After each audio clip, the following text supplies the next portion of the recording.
सभी को नमस्कार। मैं राधेश्याम शर्मा, सुभाष एजुकेशन ग्रुप सेवतबड़ी सीकर से। आज के इस वीडियो के माध्यम से हम चर्चा करेंगे सुभाष एजुकेशन ग्रुप के छात्रावास के बारे में।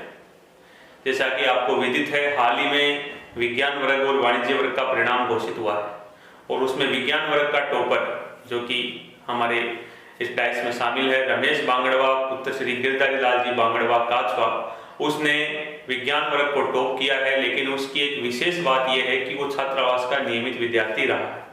तो आज के इस वीडियो में हम सुभाष हॉस्टल के बारे में चर्चा करते हुए सुभाष हॉस्टल में ऐसी क्या खूबी है जो हर साल टॉपर्स प्रोड्यूस करता है, इसके बारे में अपन थोड़ी सी चर्चा करेंगे। तो सबसे पहले मैं डाइस से परिचय कराना चाहूँगा। मेरे साथ हैं मिस्टर अमरचंद जी चौधरी, नॉन एकेडमिक एडमिनिस्ट्रेटर हैं सुभाष एजुकेशन ग्रुप के, और साथ में छात्रावास प्रबंधन का काम भी आप देखते हैं।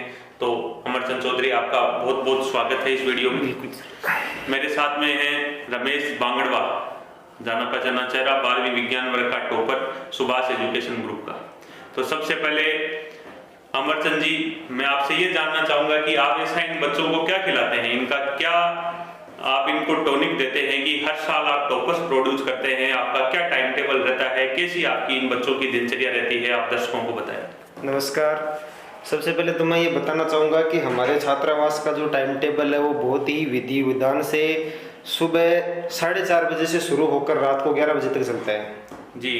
तो उसमें सबसे पहले हम बच्चों को 4:30 बजे उठाते हैं। उसके बाद बच्चे तैयार होके नीचे क्लासों में, देखो क्लास में अगर ऊपर बच्चा हॉस्टल में पढ़ेगा तो ठीक ढंग से पढ़ाई कर नहीं पाता, तो प्रॉपर हमें 5:15 बजे इनको स्वाध्याय के लिए नीचे क्लासों में लाते हैं जी। और अपनी जो भी 5-6 क्लासेस जितनी होती है उसमें प्रत्येक में टीचर इनके साथ रहते हैं ताकि कोई बच्चा बातें नहीं करे, केवल और केवल उनका फोकस स्वाध्याय पे रहना चाहिए जी।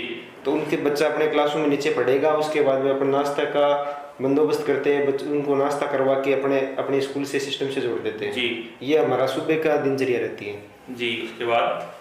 उसके बाद बच्चे जैसे स्कूल के सिस्टम से जुड़ जाएंगे जी। फिर छुट्टी होने के बाद बच्चे अपने कपड़े वगैरह चेंज करके वापस उसी ट्रैक पे आ जाएंगे जिस ट्रैक पे इनको छोड़ा था जी। स्वाध्याय करेंगे। लगभग 1.5-2 घंटा इनके स्वाध्याय होने के बाद ये बच्चे जैसे 1.5 घंटे तक अपने स्पोर्ट्स में जो बच्चे हैं रुचि रखते हैं वो सारे गेम्स खेलेंगे। इनके लिए अपने अलग अलग जैसे कोच रख रखे, प्रशिक्षित कोच है, वॉलीबॉल में भी अपने नेशनल खेले हुए कोच है, कबड्डी के भी है, क्रिकेट के भी हैं। तो जो बच्चा जिस गेम में रुचि रखता है उनके अकॉर्डिंग उनके ग्राउंड लगते हैं जी। उसके बाद बच्चे जैसे हाथ मुंह धो के प्रेयर करेंगे, प्रेयर के बाद खाना खाएंगे। उसके बाद इनकी जैसे क्लासें लगती है भाई, जो बच्चा जिस क्लास में कमजोर होता है, जिस सब्जेक्ट में कमजोर होता है, उनके अकॉर्डिंग उनकी क्लासें अपन लगाते हैं जी। क्लासें लगने के बाद जैसे अपनी क्लासें लगभग 9-9:15 बजे पूरी होती है जी। उसके बाद 11 बजे तक बच्चा स्वाध्याय करेगा। उसके बाद बच्चों को सोने के लिए छोड़ दिया जाता है। उसके लिए अपनी हॉस्टल की टीम के जो 8-10 मेंबर हैं ये 100% अपना प्रयास करते हैं जी। बहुत अच्छा। तो अमरचंद जी, एक तो ये हॉस्टल में खाने को लेकर हमेशा भ्रांति रहती है। बच्चा जब भी घर से दूर जाता है, बच्चे का पहला सवाल ये ऐसा होता है कि हॉस्टल में खाना कैसा मिलेगा।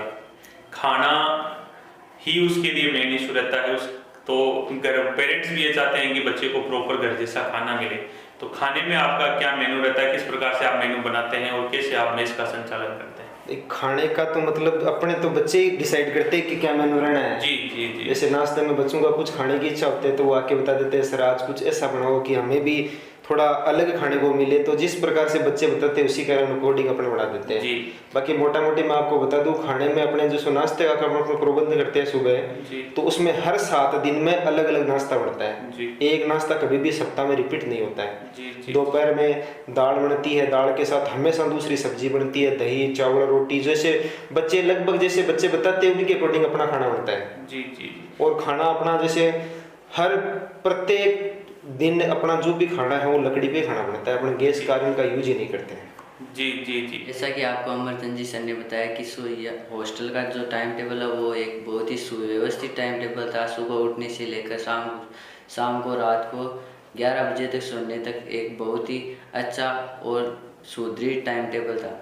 जैसे सुबह हम उठते थे 4-4:30 बजे, फिर हम नहाना धोना करके नीचे 5:15 बजे क्लासों में चला जाते थे। फिर 2-3 घंटे हम स्वाध्याय करते थे, फिर नाश्ता करने के लिए जाते और फिर हम स्कूल से जुड़ जाते। फिर जैसे हम स्कूल से फ्री होते हम हॉस्टल से वापस जुड़ जाते। तो हम कपड़े बदल के खाना वाना खा के वापस क्लासों में स्वाध्याय के लिए आते हैं और 1-1.5 घंटे स्वाध्याय करके वापस हमें फिर खेल के लिए पीरियड मिलता है 2 घंटे 1.5 घंटे। जिसको जैसा खेल पसंद हो वो उसी हिसाब से खेलता और जो रेस्ट करना चाहता वो रेस्ट भी कर सकता था। फिर उसके बाद प्रेयर होती और फिर हम खाना खा के वापस नीचे क्लासों में आ जाते। फिर जैसे अमरजीत जी सर, निदेशक महोदय राजकुमार जी सर बच्चों से पूछते कि उन्हें कौन से विषय में ज़्यादा डाउट्स हैं, ज़्यादा दिक्कत है, उसी हिसाब से उनकी एक्स्ट्रा क्लासेस लगती। शाम को सर आते, वो एक्स्ट्रा क्लास में उनको टॉपिक समझाते, जो भी दिक्कत होती वो बच्चे उनसे पूछ लेते और बच्चे अच्छे से स्वाध्याय करते। उनको बिल्कुल फोर्स नहीं किया जाता था, वो एकदम घर जैसा माहौल मिलता था। जैसे बच्चों पर हॉस्टल में लोड रहता है, पढ़ाई का प्रेशर रहता है कि हम इतने घंटे पढ़े, हमें नींद ही नहीं आती, तो प्रॉपर 7 घंटे 6 घंटे की नींद भी लेने को मिलती थी बच्चे, जिससे दिमाग उनका फ्रेश रहे एकदम से। बहुत अच्छा रमेश। तो रमेश, आपके कहने का मतलब आपकी हर तरह से केयर यहाँ पर होती थी? जी सर। आपको घर जैसा माहौल यहाँ पर मिला? जी सर। हमारे जी सर, निदेशक महोदय सर एकदम परिवार के सदस्यों की बातें हमारे साथ व्यवहार करते थे। हर दिन प्रत्येक सप्ताह वो मेस में खाना भी चेक करने जाते कि बच्चों को अच्छा खाना मिलता है कि नहीं मिलता है कि। Very good, very good, very good. तो किसी भी संस्था का प्रबंधन जब इतना सक्रिय हो तो वहाँ पर परिणाम क्यों नहीं बनेगा, ये आप भली भांति समझ सकते हैं। तो वापस मैं अमरचंद जी की ओर आते हुए अमरचंद जी सर आपसे पूछना चाहूँगा कि आप कैसे घर से दूर बच्चे को घर का एहसास कराते हैं? कभी कोई बच्चा बीमार भी होता होगा, कभी किसी बच्चे के चोट भी लगती होगी, कभी किसी बच्चे को घर की याद भी आती होगी, तो इन सब चीज़ों से आप कैसे टैकल करते हैं? एक बच्चा अपने हॉस्टल में रहने का मतलब अपने एज ए परिवार का सदस्य हो गया जी, और अपने को जितने अपने परिवार के सदस्य की केयर करनी चाहिए उससे ज़्यादा हॉस्टल वाले बच्चे जो अपने पास रहते हैं उनकी करनी चाहिए जी। तो इसके लिए मैं बताना चाहूँगा, जैसे ही कोई बच्चा बीमार होता है तो यहाँ पास में जो अपना हॉस्पिटल है वहाँ से अपने संपर्क कर रखा है। जब भी कोई बच्चा बीमार होता है डॉक्टर को अपन कॉल कर देते हैं, वो यहाँ स्कूल में आते हैं, बच्चे का चेकअप वगैरह करते हैं, सारी जो भी आवश्यक दवाइयाँ होती है वो देते हैं। कई बार कोई रियर केस हो जाता है तो अपने डायरेक्टर सर के साथ गाड़ी लेके मैं निकल जाता हूँ या बच्चे को सिक्कर अपना बढ़िया हॉस्पिटल में दिखा के भी ले आते हैं। ऐसा कोई है नहीं, हालांकि ऐसा विषय कभी हुआ नहीं 1-2 बार के अलावा। इसके अलावा जैसे इनको घर पे बात करवाने का भी रहता है तो अपन तो लगभग सप्ताह में 1 बार बात जब बच्चे की इच्छा होती है उसका एक निश्चित टाइम टेबल होता है, उसके अकॉर्डिंग बच्चा वहाँ काउंटर पे आके संपर्क करता है, उससे बात करवा देते हैं जी। इसके अलावा जो भी बच्चों जैसे उनकी कोई समस्या होती है वो रहता तो अपन ने जैसे सॉल्यूशन काउंटर का भी अपन ने यहाँ सिस्टम कर रखा है।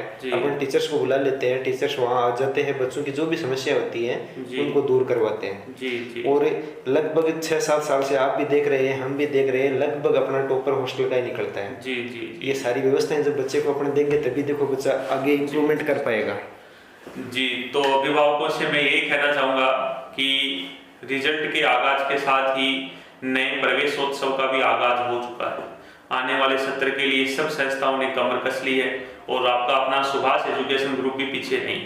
तो जो भी इस वीडियो को देख रहे हैं एक बार संस्था कैंपस का विजिट जरूर करें, हमारी हॉस्टल की सुविधाओं को देखें, कैंपस की सुविधाओं को देखें। और इस वीडियो के माध्यम से मैं आपको इतना विश्वास जरूर दिलाता हूँ कि औसत फीस के अंदर बेहतरीन सुविधाएं अगर ग्रामीण क्षेत्र के अंदर कोई संस्था दे रही है तो वो सुभाष एजुकेशन ग्रुप के अलावा कोई दूसरा नाम नहीं है।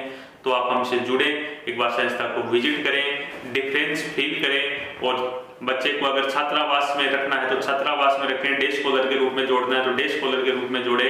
और छात्रावास के अंदर जितनी सुविधाएं, जिस स्टैंडर्ड की सुविधाएं, जिस मानक की सुविधाएं मिलनी चाहिए उससे एक कदम आगे आपको अपना सुभाष एजुकेशन ग्रुप मिलेगा। थैंक यू, बहुत बहुत धन्यवाद, आपने समय निकाला इसके लिए। नमस्कार।